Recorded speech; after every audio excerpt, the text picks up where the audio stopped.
Broadcasting live in downtown Oakland. I'm David Hollander, and you're listening to Protect Your Assets.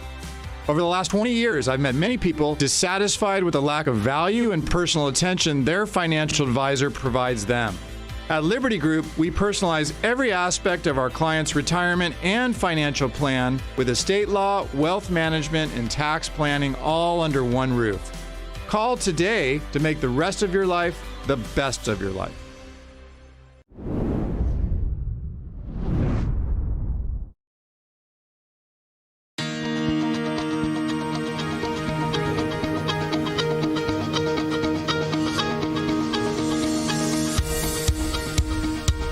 Racers Virtual Club returns, presented by Liberty Group. This time, headed on over to Lime Rock Park for round number 2. Road Atlanta, such an exciting race that we saw just 1 week prior, and we're getting ready to do it all again at a track that many regard as one of the best club tracks, yet a track that is still able to host some big events like the Northeast Grand Prix in all of North America. My name is Nolan Rempel. I've got Sumo Aurora beside me in the commentary box with Hugo Louise down behind the cameras for tonight's race. So, Sumo, we come on over to Lime Rock Park, a track that a lot of racers and spectators hold very dear in their hearts, and you take one lap around here, and it's very easy to see why. Absolutely, Nolan. Every single person who's driven on iRacing has driven right here at Lime Rock Park. And as you mentioned, it's one of those club tracks that has such a good charm to it. It's small, but whenever you come here, with whatever car you bring right here, the racing is close, and more importantly, it's a circuit where you can enjoy your driving. That's what matters the most here.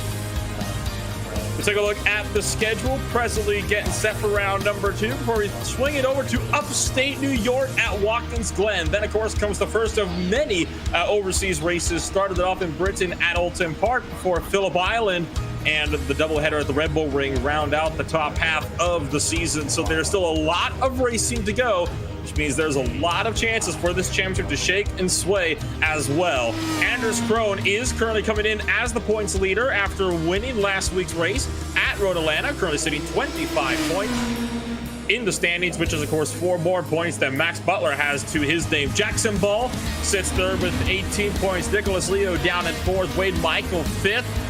Joseph Butler and Robert McGinnis tied in the points, with 15 points for 6th place between the two of them. It's not looking good, though, for your current defending champion, Matthew Escajeda, Sumo, currently sitting 9th place and almost dead last of the standings out of the drivers that have scored points today.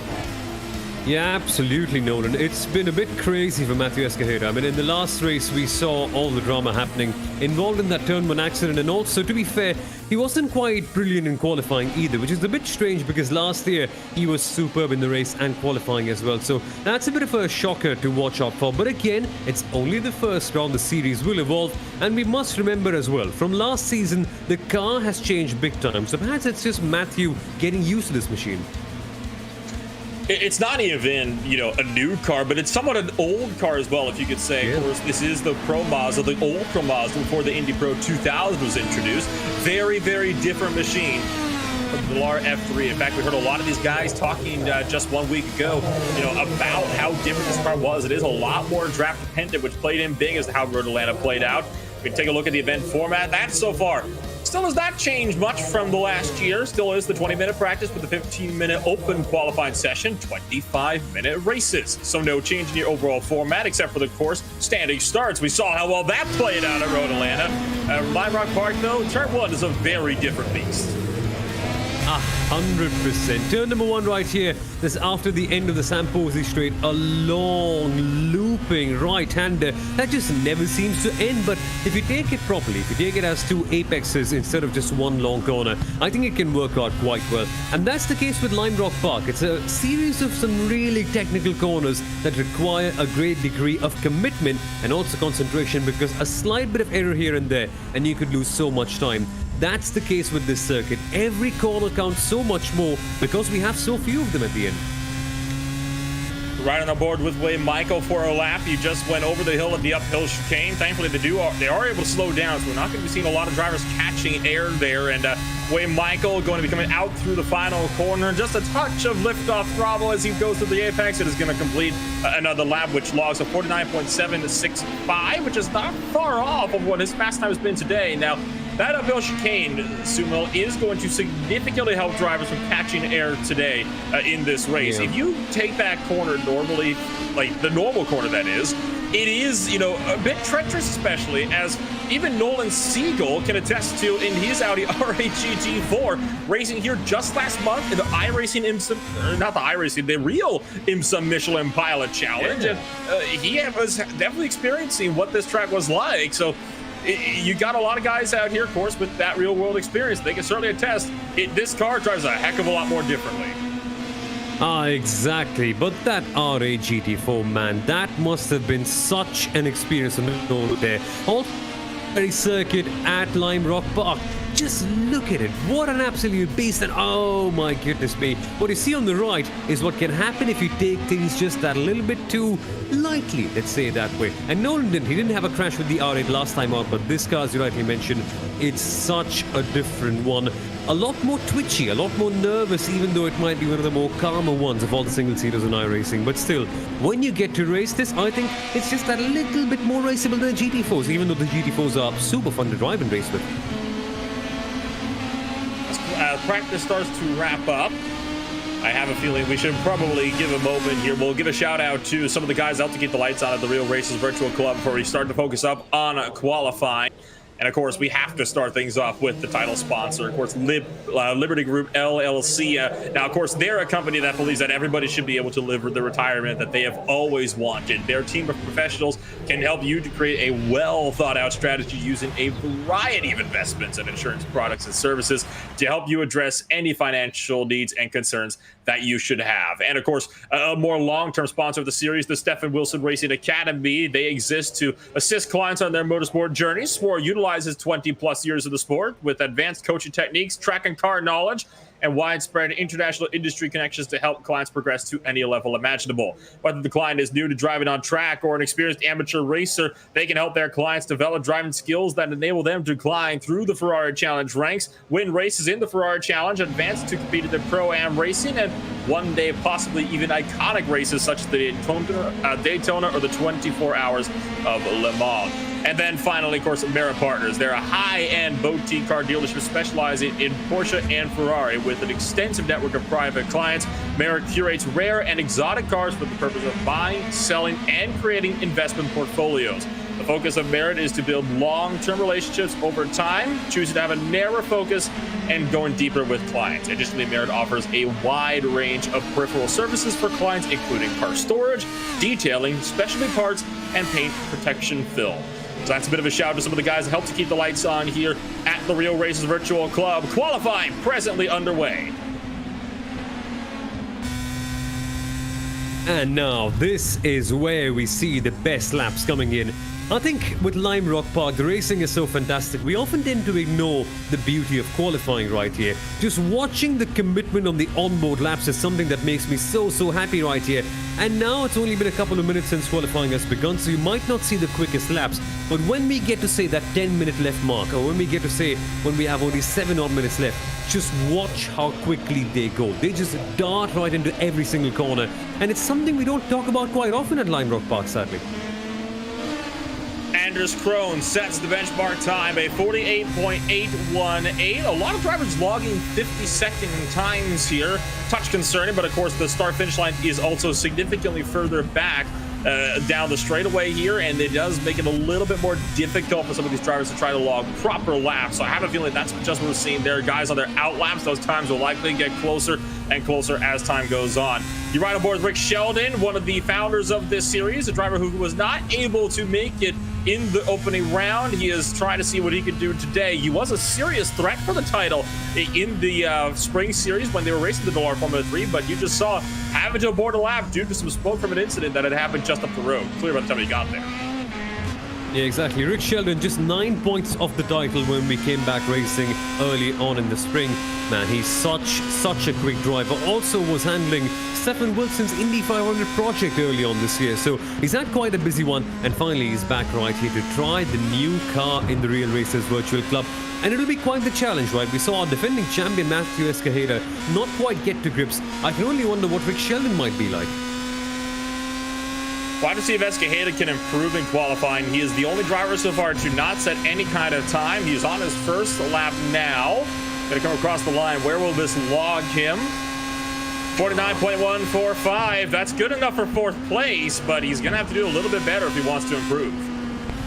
Yeah, exactly. I think it's just early days in qualifying. We're still yet to see the better lap times because normally you wouldn't quite see that big of a gap in the Real Racers Virtual Club Series. It's a lot closer right at the very top. But if anything, that's a half-decent lap by Anders Krohn right there, just complimenting his efforts back from Road Atlanta. And this one was quite a good one. But Nolan Siegel taking a bit of a unique line right there to turn 1. Had to get past Kurt Penzager. He got a good run off of the diving turn, and Penzager was unfortunately a bit of a sitting duck there for Nolan Siegel. Now, of course, Siegel with his experience of the IMSA Michelin Pilot Challenge just last month and his RA, no doubt knows this track like the back of his hand by now. One driver that is worth mentioning, though, is, of course, Kurt Penzager. Now, while Nolan Siegel has the track experience, you could say Penzager has a little bit more car experience in these types of machines, especially with his first Formula 4 experience just a couple days back. Now, of course, he first got into a real-life Formula car at the Sonoma Raceway for the Turn 2 Drivers Club that other guys like Rick Sheldon are, in fact, a part of. And it was the first time ever in a car like that. And, well, his next goal, he wants to go into a racing school so he can do more. I don't blame him at all. That is such a good idea. And already, right, you can see how much fun it might have been at Sonoma back in the day. This is just insane. And when you drive that car and you come back in to drive the Pro Mazda on iRacing, there's surely a lot more that you can learn and you can get out for. But let's keep the sim aside for a second. How cool is it for Kurt Penzager to go out there and get his first ever single-seater experience? I mean, as racing fans, that's something that we all always dream of, to just get in a car and have a fun time. And he's got that first experience. I think it's only going to grow more. I think once you've got the taste of it, you just want more of it. And so I don't think this journey is going to stop right here. Now, of course, it is worth noting that the old Pro Mazda and a real Formula 4 car, obviously two very different experiences. Even on the sim, when you compare the Pro Mazda to the USF 2000, even those cars, it's hard to compare them with each other. I think the Pro Mazda might be a little bit more volatile even, than an F4 car would be. And that does mean, though, that Kurt Penzager does have some, experience under his belt that he can use to try to see if he can maybe, work his way back up through the order here. He is currently sitting last in qualifying, though, 1.2 seconds off of the leader's time. You see Matthew Escajeda jumping back up to 6th place from 11. So Escajeda just about to break into that 48-second range. Jackson Ball goes second fastest. Man, that is a good lap right there by Jackson Ball. He said that his approach was more conservative back at Road Atlanta. Right here, I don't think he's conserving anything. He's gone right there and put a good one. But again, that initial banker lap by Anders Krohn, how good was that? Still unbeaten. Not by much, though. We're talking less than a tenth and a half off between Anders Krohn and Jackson Ball. So, like Road Atlanta, Anders Krohn will be able to, you might be able to get a win here, but it won't be easy for him. You can bet that Ball and Siegel are going to be making him work for it at the moment. We look up to Jackson Ball, currently out of that final corner, going to blaze across for straightaway. Is this enough for a pole time? 48.911. Just a little bit off the mark still. Yeah, exactly. But still, Krohn initially, right? You see all the other drivers coming in, taking a couple of laps to put their good laps. Krohn in the first couple of ones, I wonder what he was doing with the tires right there. I think he got them to work really well initially, and that lap is still the one to beat. But I think the timings will come down as we get later on into the session, and as we see more drivers getting confidence. What about McGuinness? What if McGuinness gets some confidence in this car and the circuit? We've already had practice, but with a few more lap times, I think he could be a genuine contender for pole here today. Robert McGuinness comes into this race tied with Joseph Butler for P6 of the points, 15 points apiece, and 10 points off of your current points leader, Anders Krohn. So if he can pull off podium finish today, this would no doubt bump McGuinness up significantly up in the point standings, potentially up into the top 3. That is, of course, provided that Anders Krohn does not finish just as high. Yeah, exactly. But for McGuinness, right, it will all come down to that first race at Road Atlanta. I think there's genuine I mean, there's enough talent as we see Rick Sheldon abort this lap as he cuts the chicane. But what's happening with McGuinness is right now that the field at the top is so well locked up that we're going to see them all together throughout the season, right? And once that happens, once every one of those top drivers is constantly fighting against each other, one bad result will stick out even more than the others. And for McGuinness, that one is Road Atlanta. That will stick out big time, even if he ends up winning a few races later on, because I think that everyone is going to be very, very closely matched up at the end. It is going to be a very entertaining season, to say the very least, especially if the points is going to be looking as close as it was last year. I mean, we're talking it came down to the wire, and the reason why Escajeda won was because his two main title rivals both had crashes at Road America in the season finale back in the spring, which kind of handed him the win on a silver platter, yes, but he was second place in points coming into that race, which goes to show, just how lucky he was actually, to get a victory. So it is an incredibly fierce championship, that these guys managed to put on week in, a week out. And it is going to certainly be, something to behold, especially if it ends up being as close as it was last year. 100%. There's no reason why it won't go that close this year. If anything, it's just Anders Krohn benefiting from others fighting. That was the story of the first race. Now, it's not going to be the case like that every single round. You will see some sort of changes, but still, Krohn is doing that good thing of putting himself in the prime spot. You can easily run away, well, a slightly easier than Road Atlanta because the draft right here is prevalent, but you've only got one straight to make it work. At Road Atlanta, there's the main straight, you can maybe do down the back straight as well.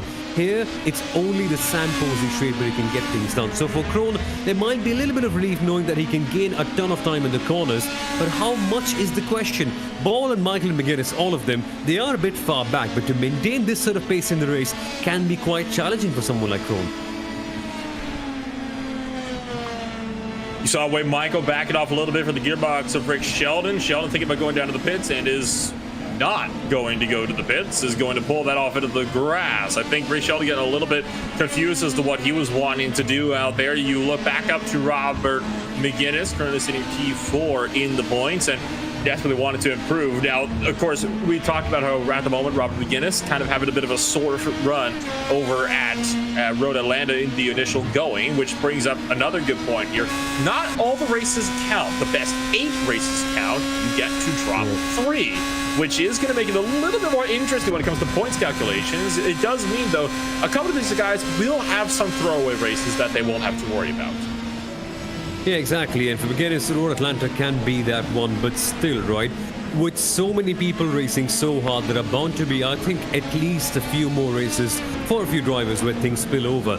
And with the grid so small, it may not matter as much, but sometimes it can. I mean, in one race, if you go a bit too hard and if you crash out, you're like, okay, it's just one race, I can drop it. But then it just keeps on piling on if you don't pay attention, as Krohn abandons this lap as well. So you've got to be conscious. You've got to be extremely conscious of what you were doing. And that is something that Jackson Ball was very good at doing in the last round at Road Atlanta. Watching on board is his qualifying lap, and goodness me, I wish we could have this view for every single car on iRacing on the broadcast, because this is just amazing. Just feel the undulations. iRacing maps it up so well. It's amazing to watch. And it gives a good feel of what it's actually like behind these Pro Mazdas. And it's honestly, you are a little bit restricted when it comes to front-end visibility, aren't you? Which does mean when you come over the crest of some of these hills, like the uphill chicane, if there's a car stopped in front of you, you're not going to see him until you're running him over, which is going to make it was a spin in that particular section of the track quite treacherous. We take a look back to Joe Butler running an interesting paint scheme, you could say, coming around through turn 1. Shades of Mario Kart, I would think. Yeah, exactly. This is amazing. I think we've just got some amazing liveries in this championship. Firstly, we saw Anders Krohn going with the big Hello Kitty. Then now Joe Butler going full Mario. This is outstanding. And where is a Luigi? Unfortunately for Joe, there are no bananas or green shells that will be around to help him out today to improve that P7, not to make that time up on the track. Hopefully that wet paint doesn't get everywhere else either. I tell you what, we've seen some unique paint schemes on the service.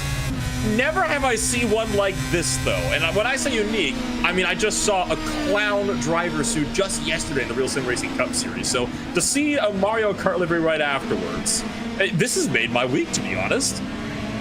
I mean, what's next? We're going to have Sonic as well by the next week? I don't know. We need more of these quirky liveries. I mean, it's all about having fun, right? Might as well go out there and put the best livery that you possibly can. And by the way, our leader, Anders Krohn, lapping right now in a pink Hello Kitty car. Now, I've been a constant advocate for having more pink racing cars, at least pink as a secondary color. But this is just something else. I can't even find the right word for it right now.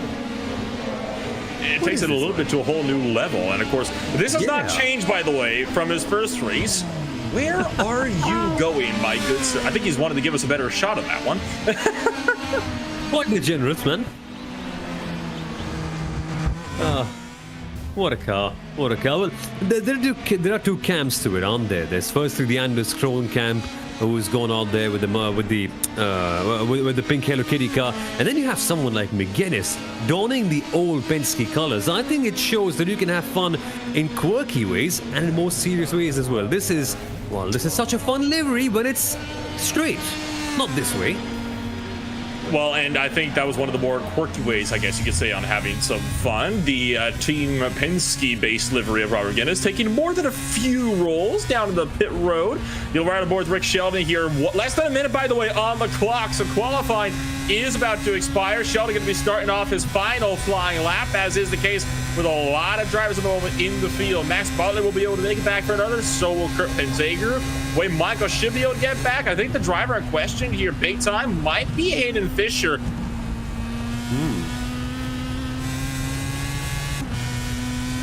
Have to wait and see just how little time is going to be left. I know Rick Sheldon does not have enough time to go for another lap. Qualifying just has 10 seconds left on the clock. Fisher does get around, so Nicholas Leo will be the first driver who will have to improve. Currently sitting in the 11th place for the 6th-time machine as we keep riding on board with Rick Sheldon. Watch that timing board on the left side. Watch to see any times improving as drivers run out the clock. Checker flag is waving on qualifying. Looks as though Nicholas Leo does improve with a 49.002, but not enough to improve his positioning. Yeah, exactly.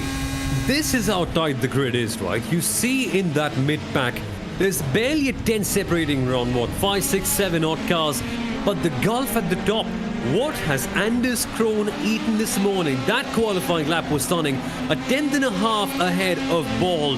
And even Ball has got such a big gap to Michael and then the likes. Well, this is not a good omen if you're someone like McGuinness or even Sheldon for that matter.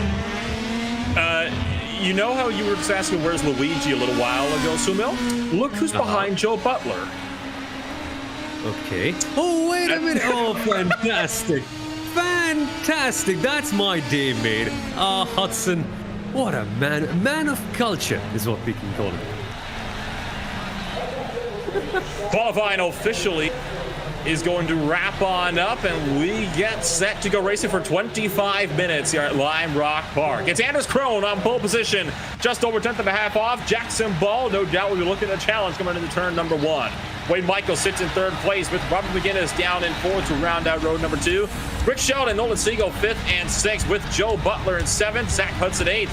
Kurt Penzager 9th, Escajeda in 10th with Nicholas Leo, Max Butler, Dave Anderson, and Hayden Fisher to round out the 14-car grid here for round number 2. Just wait on 2 more drivers to run up here, Sumil. Should be a fun sprint down towards turn number 1, if not a short one. Exactly. Could be a fun sprint. It could be a chaotic sprint as well if Road Atlanta is something that we remember. If anything, Nolan, even if turn 1 is messy, I think the racing is going to be fantastic. So what if we have just 14 cars? It just takes a couple of drivers to put on a good show, and at Lime Rock Park, this is more than doable. At the moment, we're just waiting on 2 of the drivers further down the order. I believe we're waiting on Hayden Fisher, who has since gridded up. So now we're just waiting on Nicholas Leo. See if the number 69 machine is going to look to join us up here on the grid. He's got just under a minute to do so. We're happy once again that you're joining us on a Tuesday night here on RaceSpotTV for round number 2 of the Real Racers Virtual Club. So just waiting these final few seconds here. This should hopefully be a good race. We saw Road Atlanta was an entertaining one. We were discussing this just before the broadcast as well. We don't think there'll be as much passing. Doesn't mean it won't be an exciting race. All drivers have gridded up. The red lights turn on and the revs start to build. Lights out. We are underway from Lime Rock Park. Look at the getaway from Anders Krohn. Not so much from Jackson Ball. Caught napping on the start. 3 wide already. Deeper in the field, coming out of the turn 1. Contact. Wade Michael getting up in the air with Rick Sheldon. Somehow saves it as the car leaps into the air, comes back down. Apart from that little piece of contact, we're clean through turn 1. Zach Hudson might be doing the Italian hand gesture as Luigi. There goes some more contact in the background. What is happening right here at the start? A couple of messy incidents. Luckily, everyone is okay. But Anders Krohn, what was that? What a start that was. That was like Valtteri Bottas in Austria in 2017. Just electric.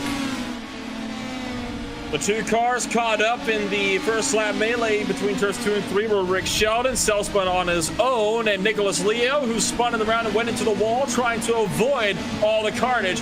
There you can see one of the machines coming down the pit road. That is Jackson Ball, who has damage up on his suspension right on the rear. You can see that car crabbing out just a little bit. Ball clearly not happy with something on his number 5 machine. We take a look back at the original incident, and there you see the number 1 car getting into it, and there goes Leo, backs it into the wall. Ah, man, there seems to be a train. Nolan Siegel as well. Oh, come on. I wish he had more track time. I wish he could have done more. He just raced right here in the GT4s, and his experience would be so much fun to watch in the race space. But again, it just seemingly is becoming a bit of a trend right now, Nolan. We're seeing a couple of messy incidents at the start, and some of them, including this one, very self-inflicted. Huh. Unfortunate there for Nicholas Leo. Just sent that one around by himself. I want to give huge props, by the way, to Joe Butler, who got launched up in the air from contact with Rick Sheldon. 4 wheels off and somehow managed to save it.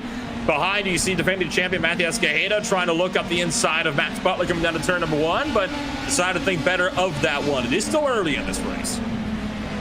It still is early in this race, and let's come back to Anders Krohn's start for a second. Contact. Oh, we shall not. Major contact right there. Butler getting a bit messy and going down the inside, and oh no, Kurt Panzagro is the one involved.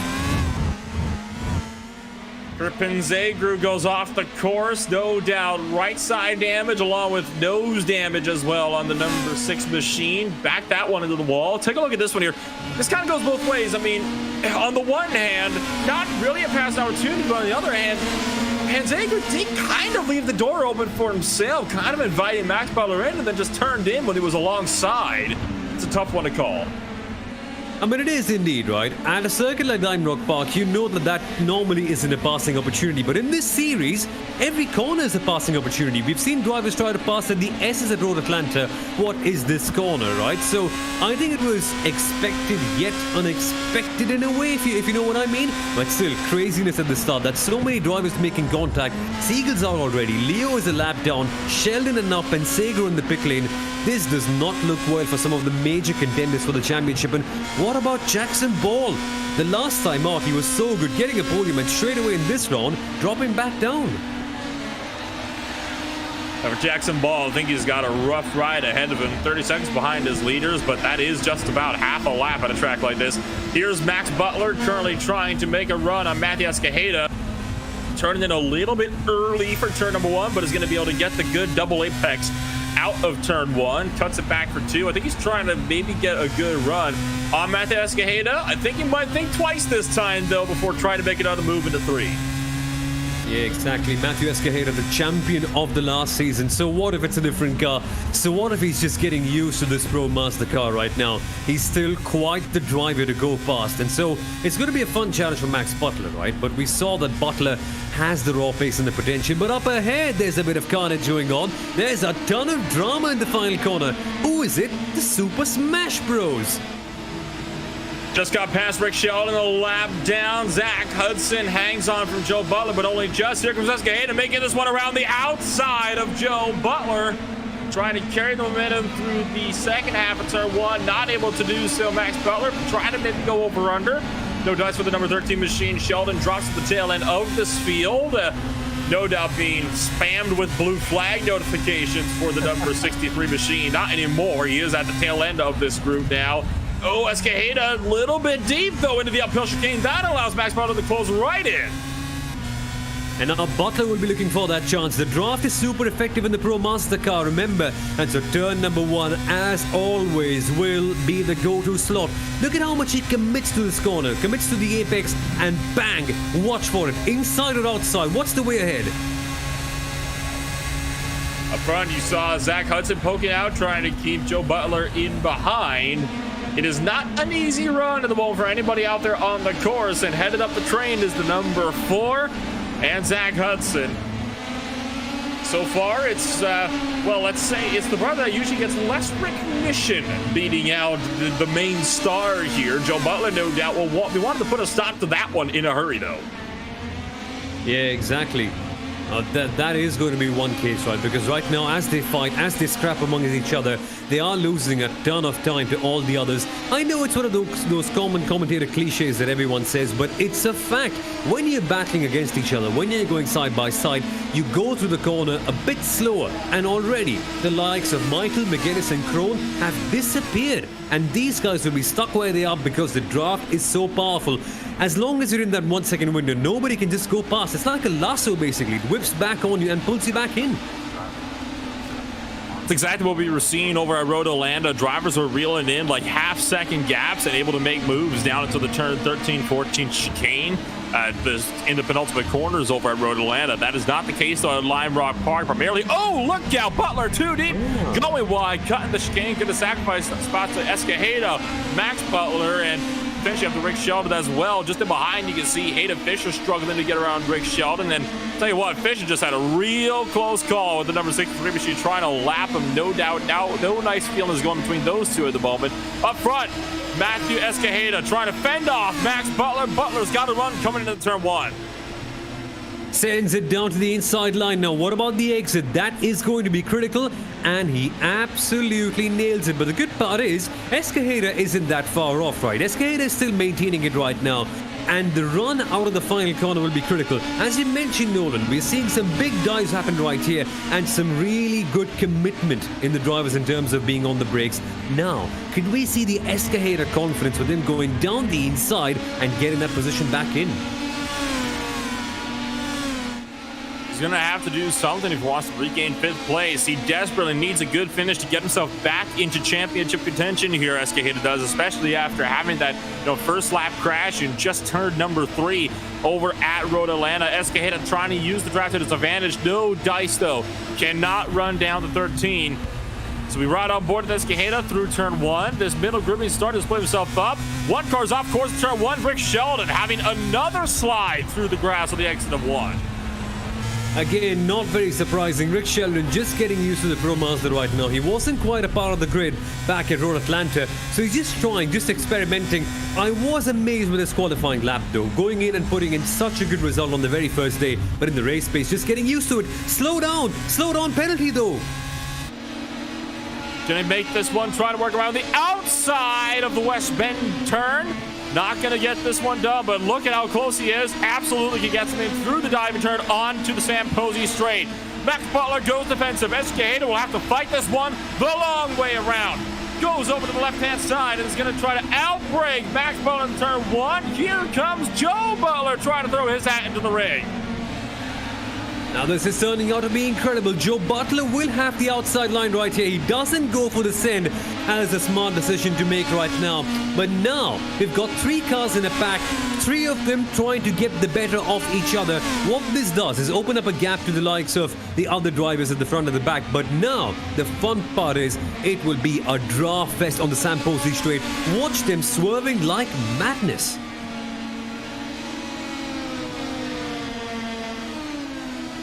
Joe Butler able to stick it in right behind Matthew Escajeda for now.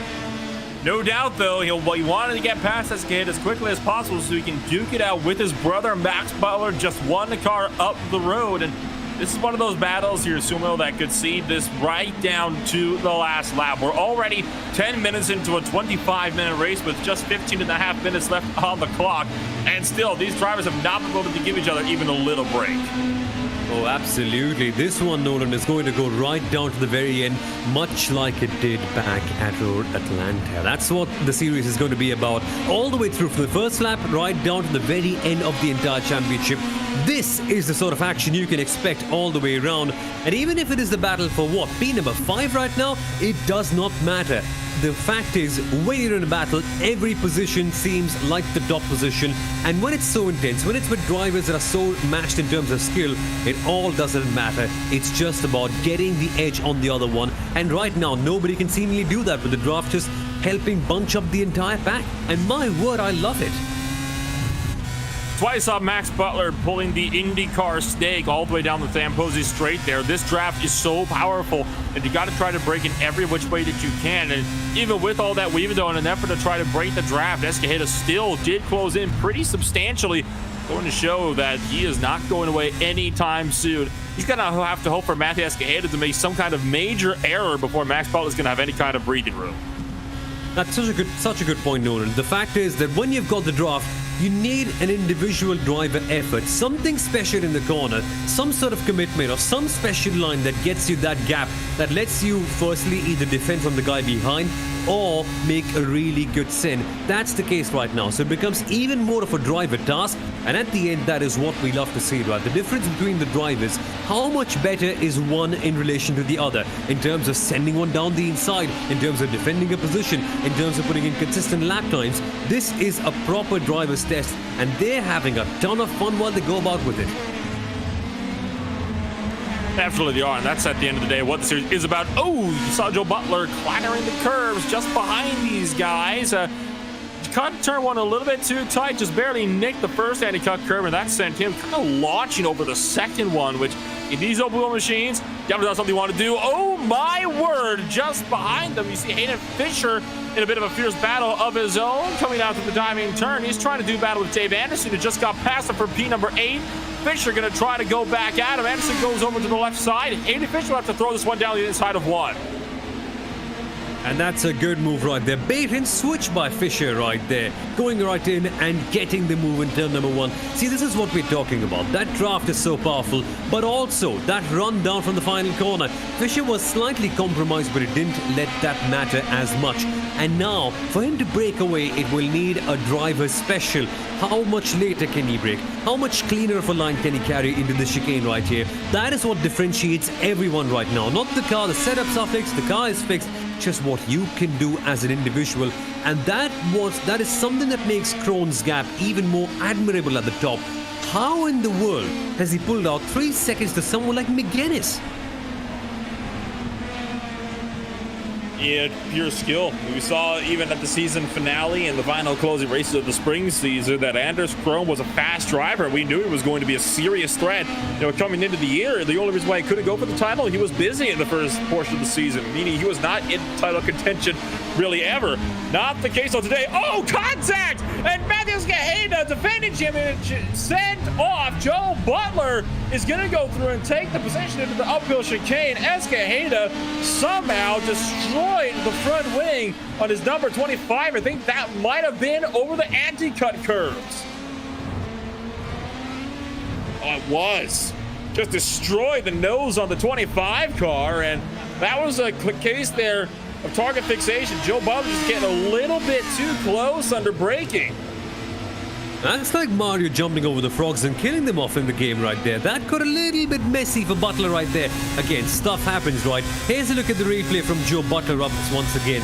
That's a very tough place to go and send for a move, right? I think just the braking marker got missed by a little bit. And Butler did the right thing. He stopped, waited for a second to see if Escajeda was about to go past. He did. I think now that Escajeda comes past, he will let him go right now.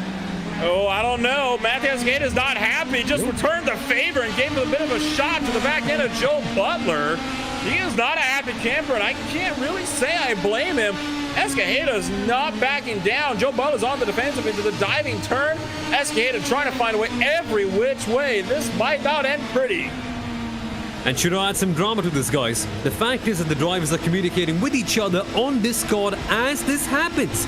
So imagine what the mood must have been like when you saw that accident. That's something that we have to ask the drivers at the end of the race interview. But goodness me, I thought Escajeda would be like, yeah, it's okay, stuff just happens, I can go past. But no, there seems to be some real animosity in a light way, call it that way. I think this battle has just turned up a notch in a way. This is going to be even more fun than it already was, and already we were having a gala time back here.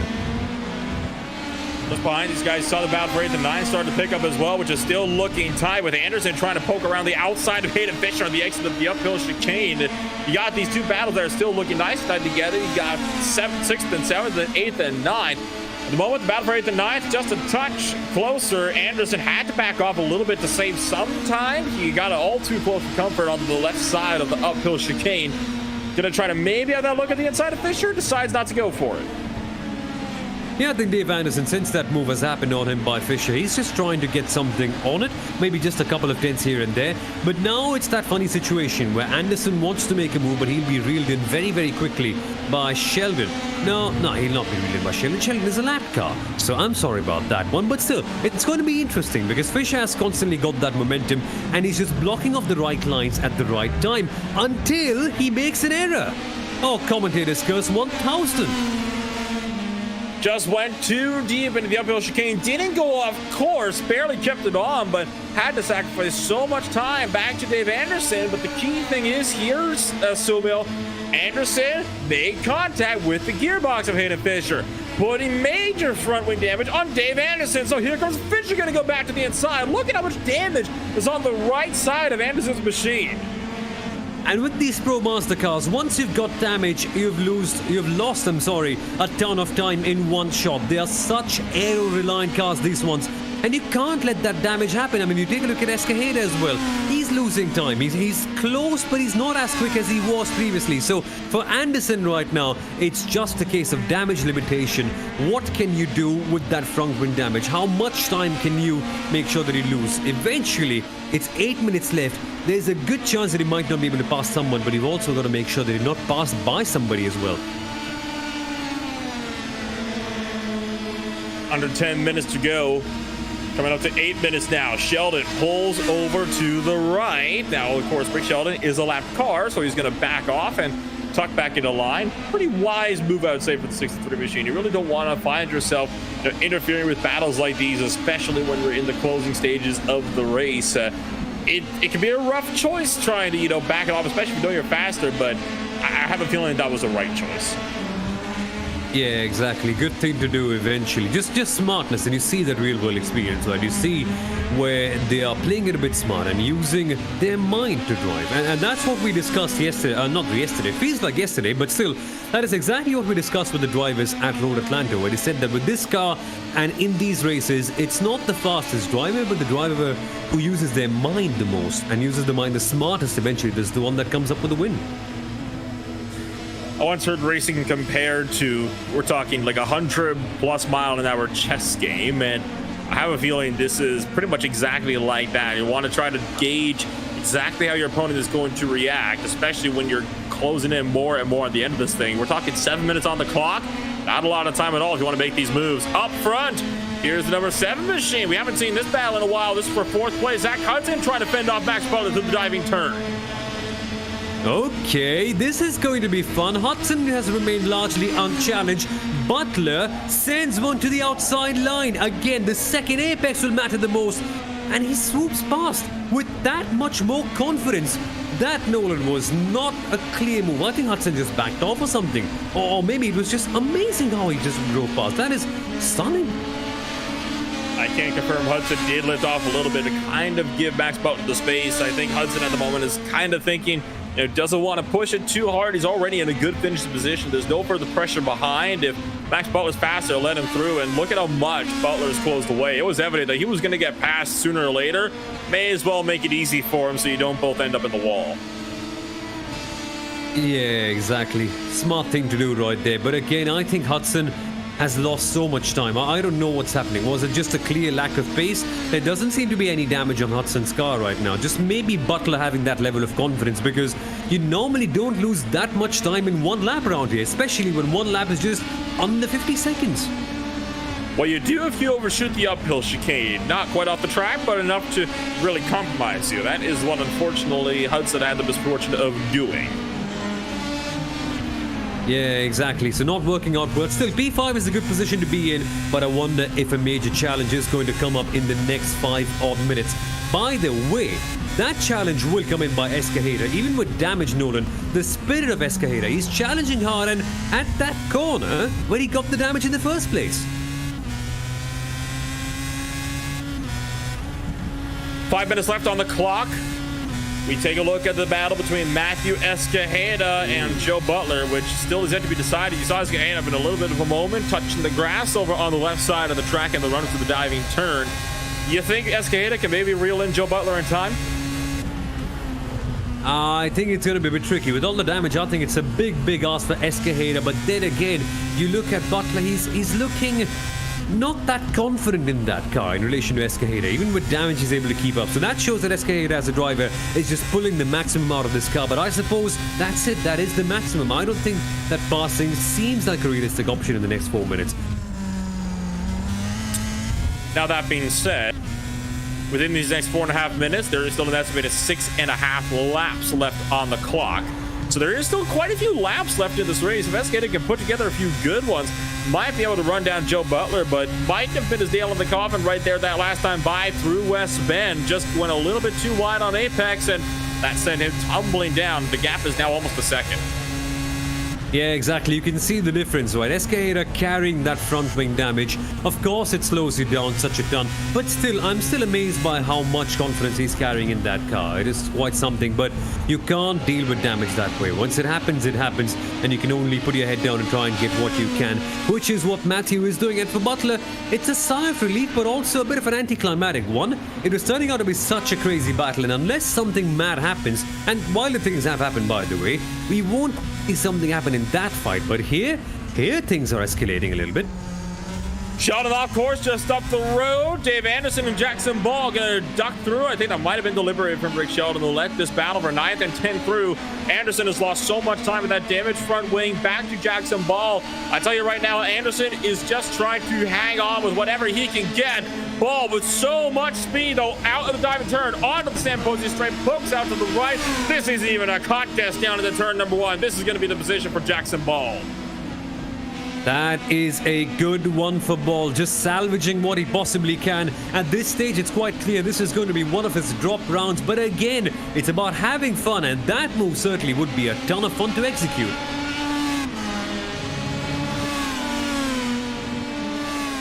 Looks like the battle for 9th and 10th might just split apart here in the next few laps, unless Jackson Ball can really make up a big mistake that would allow Dave Anderson to really close in the gap. But with the fact that Ball is running the virtually clean car at the moment, I do not see him making a mistake like that anytime soon.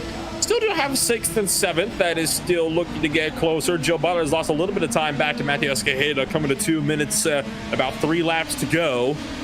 I still don't think, though, Escajeda will be able to properly run him down. Yeah, sounds like a bit tricky for Escajeda right now. Just, he's nursing that car in, and there will be a try, don't get me wrong. He'll constantly be trying every single lap, but there's only so much you can do in that case. But it gives us a chance to talk about the big winners, and Butler, my word, has Max Butler had a good race right here today, gaining 8 positions. And yes, a lot of it was down to some sort of chaos. We saw the likes of Pansegro, Siegel, and Sheldon taken out early, which was a big hit, by the way, for the race and the championship as well. But still, Butler capitalizing on everything, which is what you need to do at a circuit like Lime Rock Park when things can get very messy.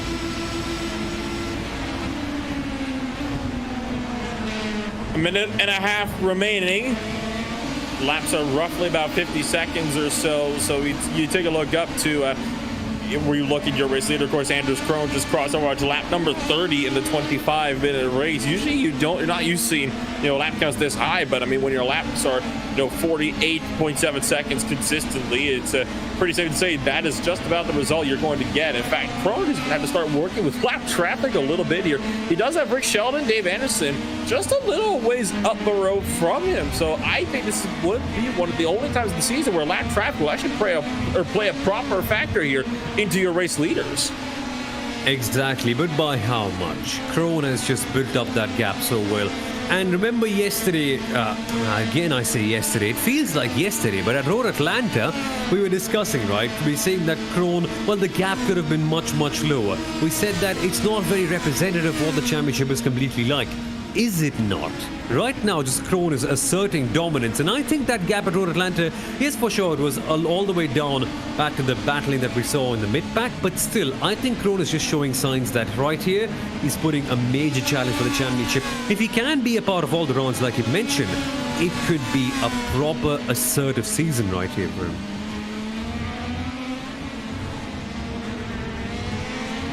Clock expires. Anders Krohn officially on the last lap. Sheldon's going to pull over to the left side and allow the 47 machine through to put him down yet another lap, making it 2 now on the day. Out of the final corner, Anders Krohn.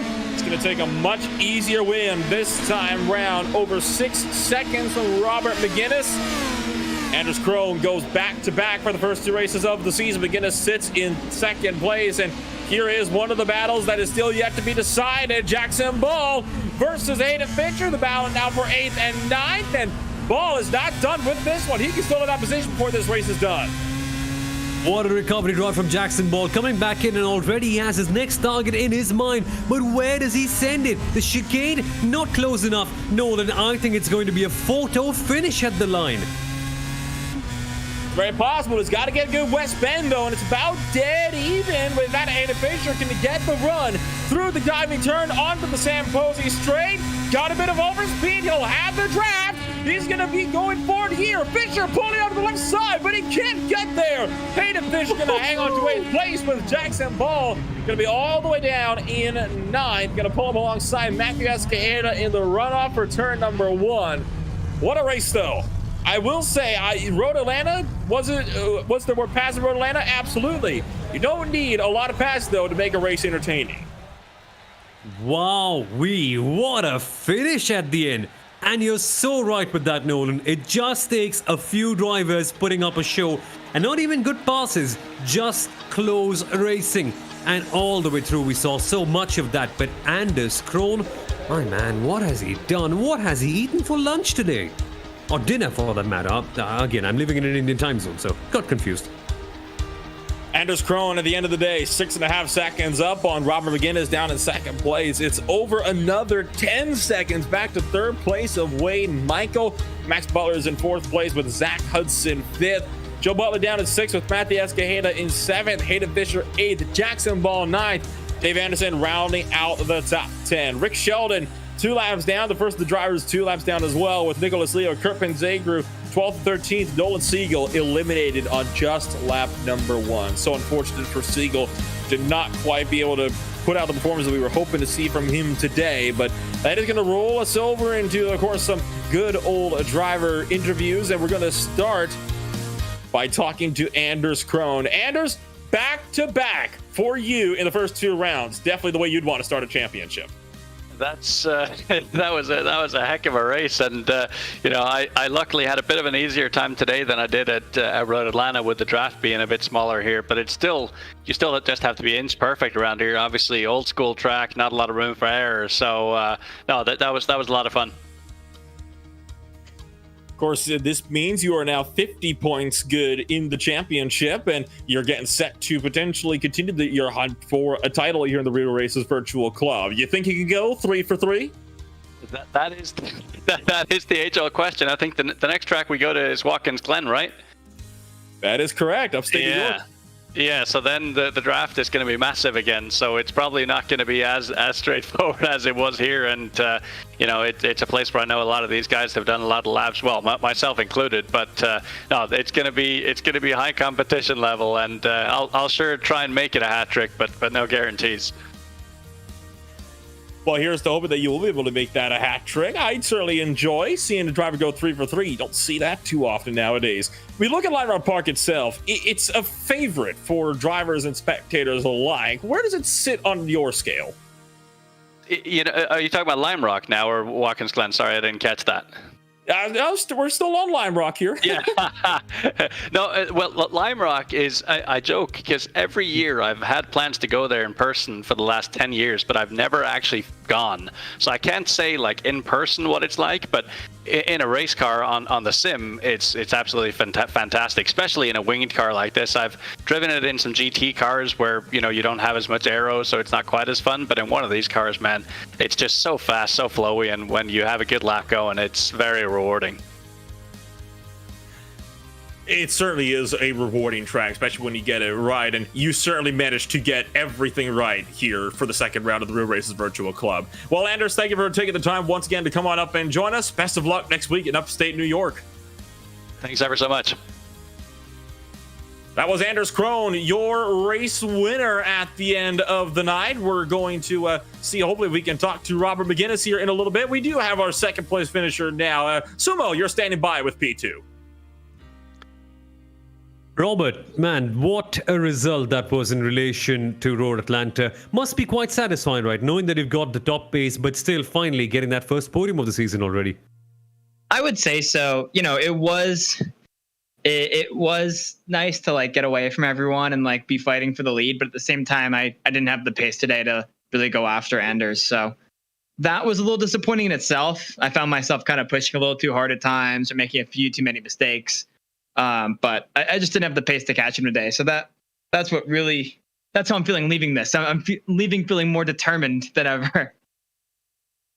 And that's not a bad thing to happen, right? Eventually, you can just work hard and maybe get on it in the next rounds, which will be quite fun. But all things considered, this must have been just the exact opposite of whatever you faced at Road Atlanta. How does it feel to have a little bit of peace and calm in the racing again now?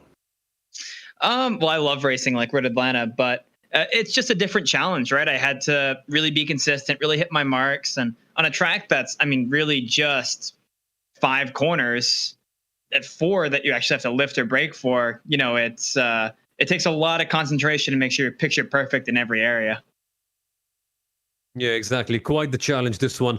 And Robert, now coming up to the next round and the later half of the series, of course, it's a good thing that we've got drop rounds, so it eventually takes off that bit of a shaky start that we had at Road Atlanta. But still, coming up the next few races, what are your thoughts and how keen are you? You mentioned you're super determined. There's a good chance that we could have a really good one the next time out. Yeah, I mean, I think the next race is Watkins Glen, right? And that's a track that I love and that I'm not too bad at. So hoping to get our first win there and then go show everyone else how it's done for the rest of the season. Robert, mate, thank you so much for taking out the time to speak to us. Great to watch you race, and finally, many congratulations for the podium, mate. Thank you, guys. That was P2 finisher Robert McGinnis coming on out to give us a bit of a talk from P2. We'll see if we can get in touch here with Wade and Michael. I'm standing by with our third place finisher. Wade, you come home third place, but it was a bit of a quiet race for you today, not as much of the fireworks that we saw elsewhere.